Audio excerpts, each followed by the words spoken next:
Welcome to Retro Quest, I'm Jay, and this is the show that gives me an excuse to revisit games from yesteryear on retro consoles with original hardware just how they were intended. Today we are playing Teenage Mutant Ninja Turtles, Hero Turtles, 4 Turtles in Time on the Super Nintendo, which was originally released in 1991 in arcades but wasn't ported to the SNES until 1992. Let's head over to my comfy chair and boot it up.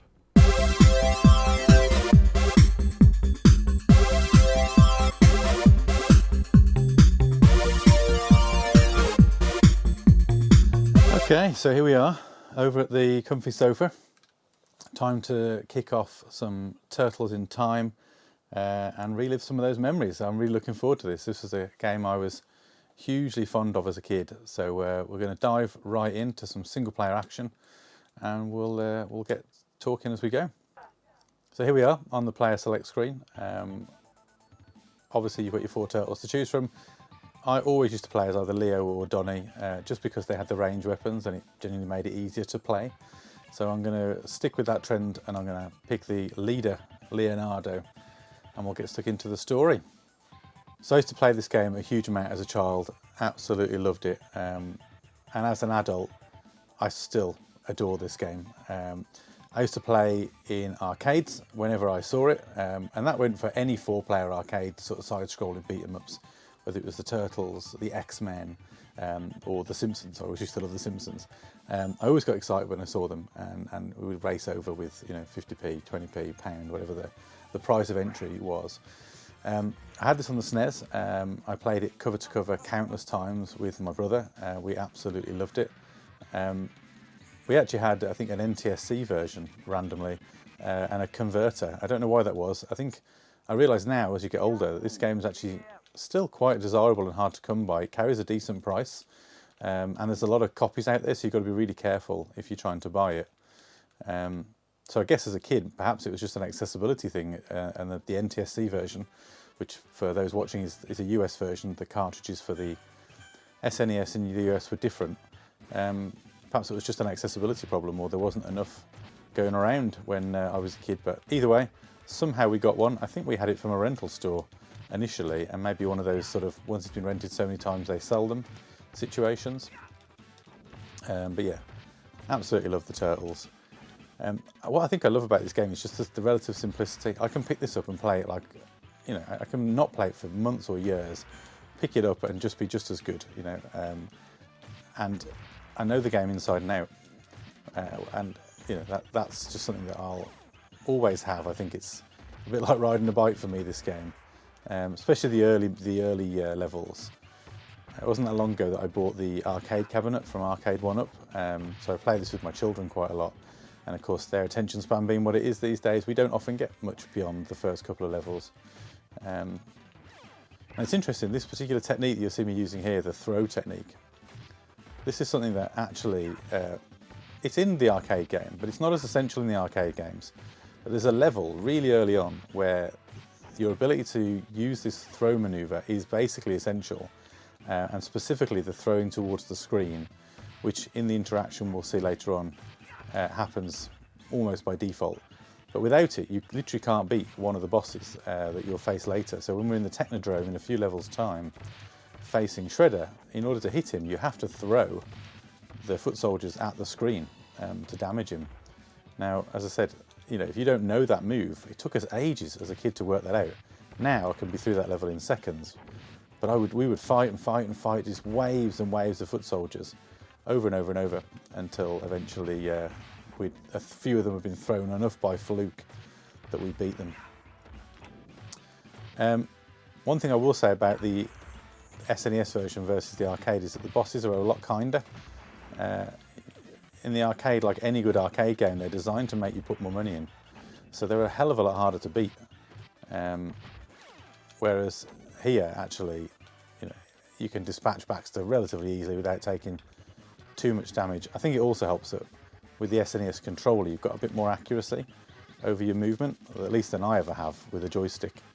I was always, as a kid, more of a D-pad fan than a joystick fan.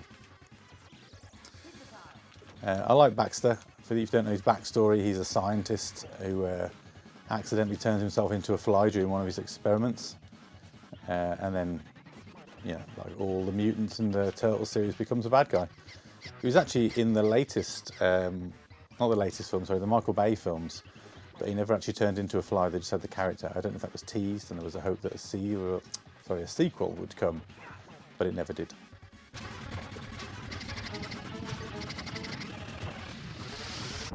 So there you go, level 1 out the way, nice and easy. So a couple of things that worth knowing about this game. It was produced by Konami, released in arcades in 1991 as a direct sequel to the Turtles arcade game, another game I absolutely loved as a kid, another one I would race to. It was ported to the Super Nintendo under the title of Teenage Mutant Ninja Turtles 4, or Heroes 4 if you're in the UK, and that numbering was continuing from the NES games, of which there were 3, and I didn't realise. Although the third game actually never made it to PAL, so if you were in the UK like I was, we were never aware of the third game.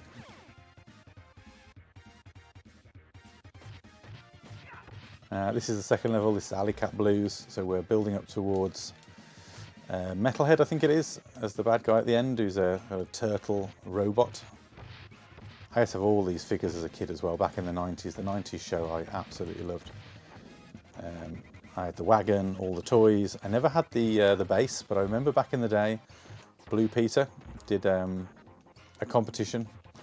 Not a competition, sorry, like one of those episodes where they would show you how to make your own with cardboard boxes and drinks bottles, and off the back of that I ended up making an entire sewer system in my loft/playroom as a child, until eventually I did get the official one, which actually by that point was nowhere near as much fun to me as the vast network of hideouts and sewers I'd made for my figures.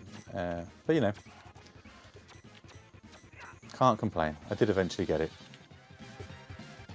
So if you hadn't realised, those boxes of pizza, those are your health as you move forward. So you might have caught Leo say pizza time then. I used to hate these little things that would come up from the ground. They were the pain, absolute pain in the arse as a kid. Now, with a bit more gaming experience, they're relatively easy to dispatch. Here's another pizza box. This one does something slightly different. This is some sort of weird extreme power-up. There you go.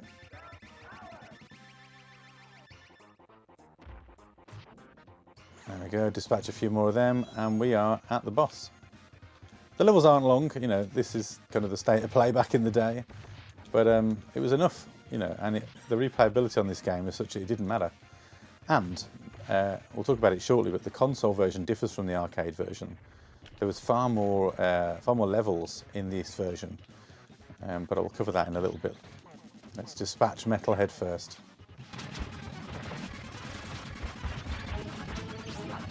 You do have a special move, so there's literally only 2 buttons in this game, other than the D-pad. It's attack and jump. But you do have a special move you can do, as you just saw then, which is the 2 attack and jump buttons combined. Problem with that move is it does drain your energy slightly, so it's only one to be used if you absolutely need to. Because you don't get a lot of health in this game, really. When I was a kid, we used to try and beat it without using a continue, and you know, all those kind of self-set missions that you try and do just to create some replayability in these games. But there we go, Metalhead done. So a couple of things you may not know. There was a Mega Drive release of the Turtles game back in the day. I didn't know about this, and it uses a lot of the assets from the Super Nintendo version. And that was titled Teenage Mutant Ninja Turtles Hyperstone Heist, and that's also ridiculously expensive if you want to pick it up in good condition. I think there were even less of those made, and less in good circulation now. The game did receive a remake in 2009 by Ubisoft, which was the arcade game rather than the SNES port, and that's where that difference I was mentioning comes in. So levels like this, for example, aren't in the arcade game.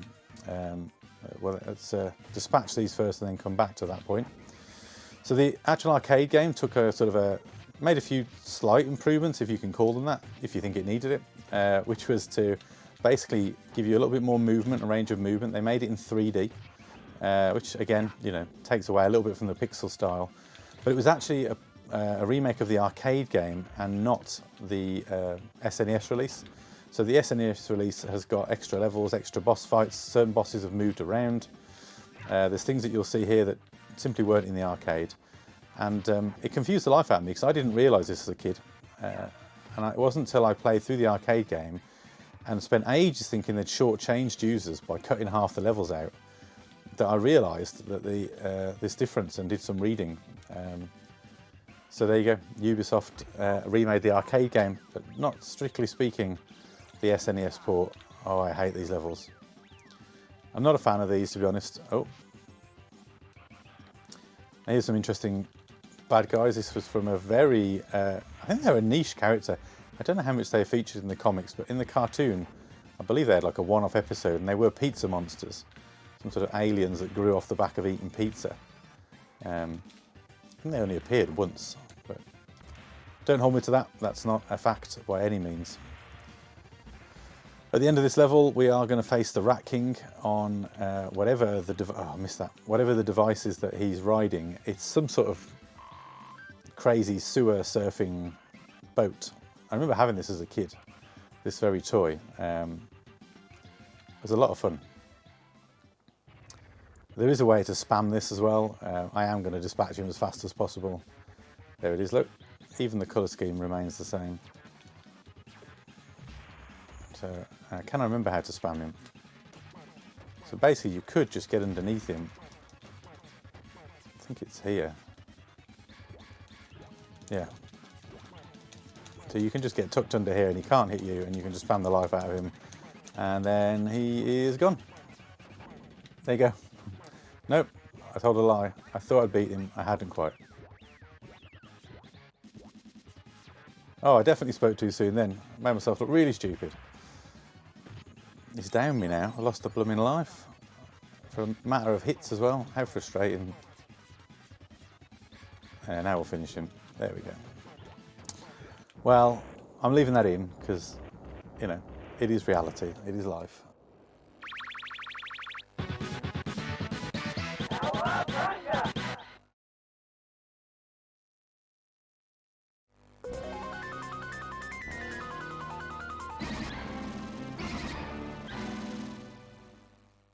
Right, we're into the Technodrome now. So what is the plot of the game? Well, you saw it early on in the short cutscene. Krang has stolen the Statue of Liberty and the Turtles want it back, basically. So while pursuing Shredder into the sewers, we land here in the Technodrome. I always loved the Technodrome as a kid.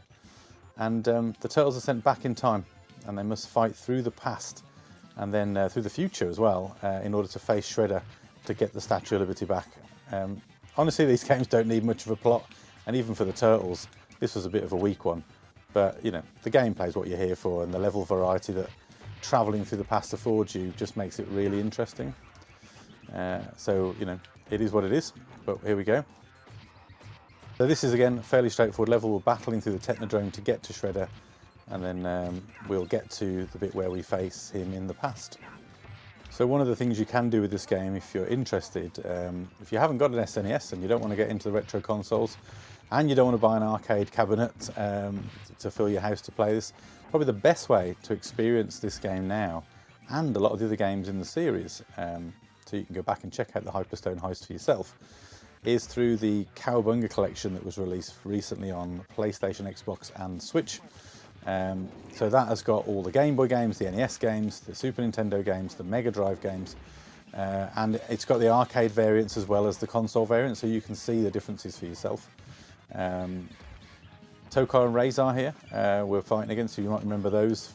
People are old enough from the second Turtles movie, back in the day, the classics, not the animated ones. These two were quite good fun in that movie actually, and I watched that recently with my kids, they loved it. Little fun bit for you, for those wrestling fans out there, Super Shredder in that movie, for the amount of time he actually appears in the film, was actually played by Kevin Nash, or Diesel, depending on whether you're a WWE or WCW fan. There we go, that's Tokar and Razor dispatched, and now we're heading off to see Shredder in the Technodrome. I will jump us forward to that point. Here we go, so this is the Technodrome, and this is the interesting battle. So as you can see here, Shredder, tonight I dine on turtle soup. So he kind of sits in the way a little bit now, but basically the aim here is to just fling these guys at him, which, as you can see, wouldn't you know what you're doing, it doesn't actually take that long. But as I said, as a kid, I ain't got a clue what was going on here. So we're just trying to fight, getting shot at by Shredder, and you know, accidentally then throwing him and then realising what we needed to do. There you go. Super quickly dispatched, and off he goes into the time portal. And we're going to follow him now into a time warp. And I think we go first into the prehistoric era.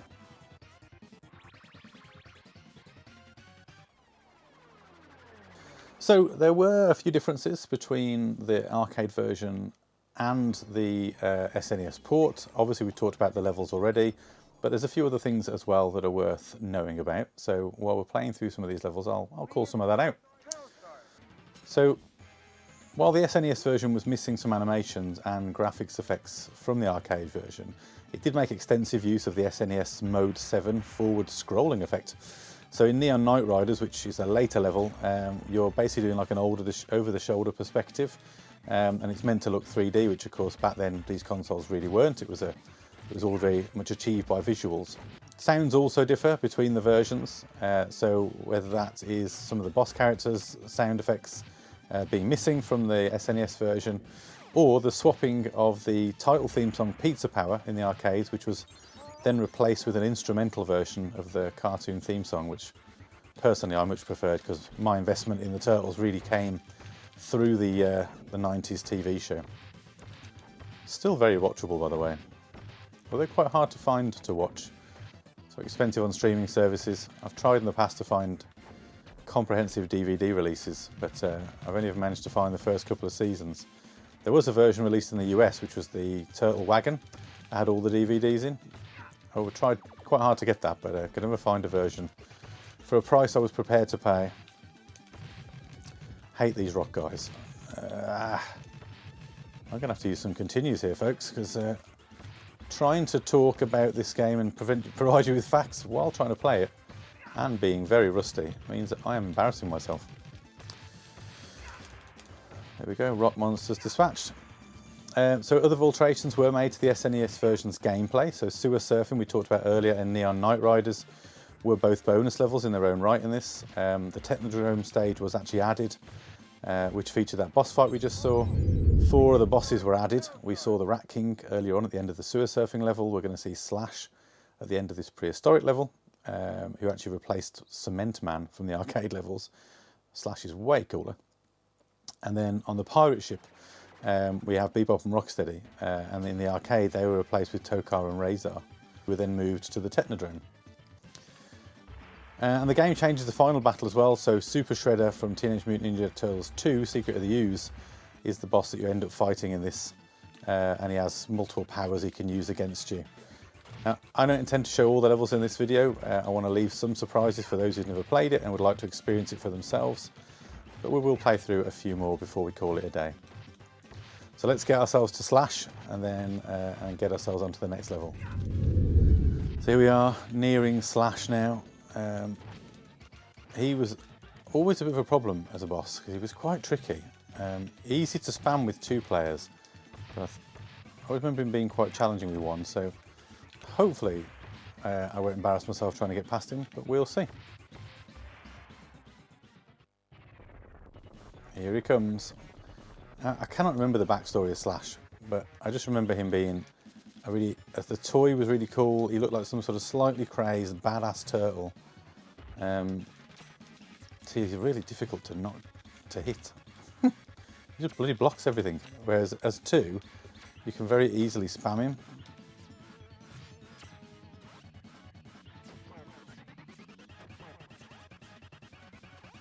There we go. I'm having to concentrate a bit here, I apologise. Once we've dispatched this guy, we'll have a little chat about what the reception was like for this game. Although it won't surprise you to know that it was good. Let's see if we can't get rid of Slash here before he does too much damage to me.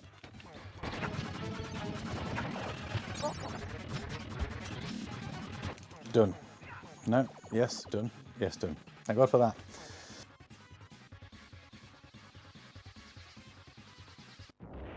And then we move on, I think, to one of my favourite levels, which is the pirate ship. And 2 of my favourite bad guys, which is Bebop and Rocksteady.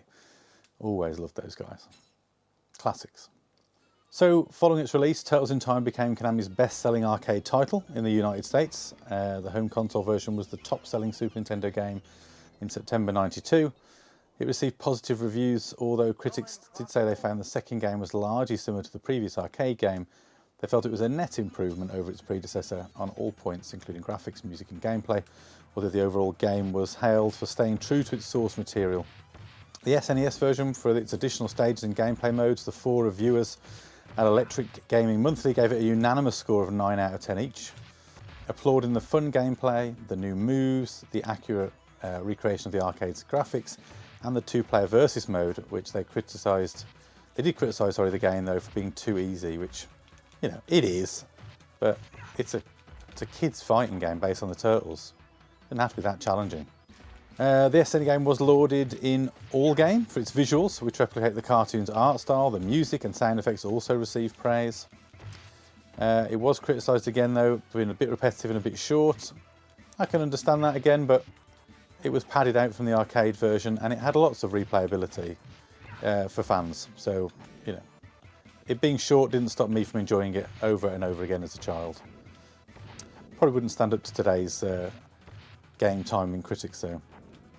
Nintendojo called Teenage Mutant Ninja Turtles 4 Turtles in Time the best Ninja Turtles game of all time. And to be honest, until very recently that was probably still the case. They said that the Turtles may have peaked on the big screen, but in video game land they're just reaching their potential. And I think this was because around the time the Turtles had had some success at the cinema, but then had a couple of sequels which hadn't done as well. Specifically Turtles 3, I think, tanked miserably at the theatre. Game Zero magazine's 4 reviewers gave the game a combined review score of 84.5 out of 100, and they praised the graphics and the options to switch between the animation and comic book style. I haven't showed that, but actually we used to do this as a kid. In the options screen, you can flick the Turtles to be 4 different shades of green, which is more true to the comics than the cartoons. Nintendo Power ranked the game 7th in their top 10 in 1992. IGN ranked the game 39th in their top 100 SNES games of all time. For me, it's probably up there in the top 10, but that's just a personal preference.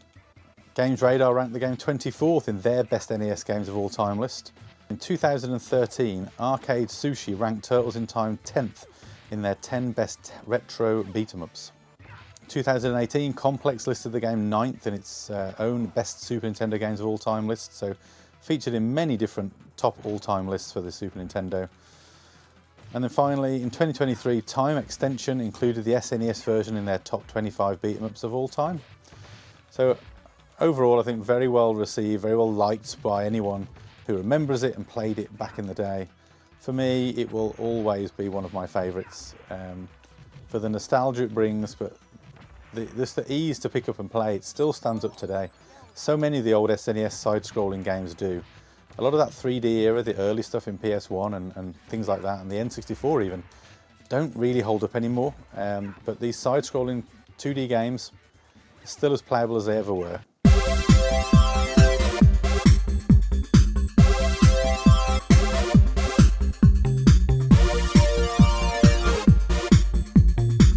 Since its release, the Turtles games have struggled to get close to the replayability and overall fun of Turtles in Time. That is, until the 2022's TMNT Shredder's Revenge, developed by Tribute Games, which is a true spiritual successor to the franchise.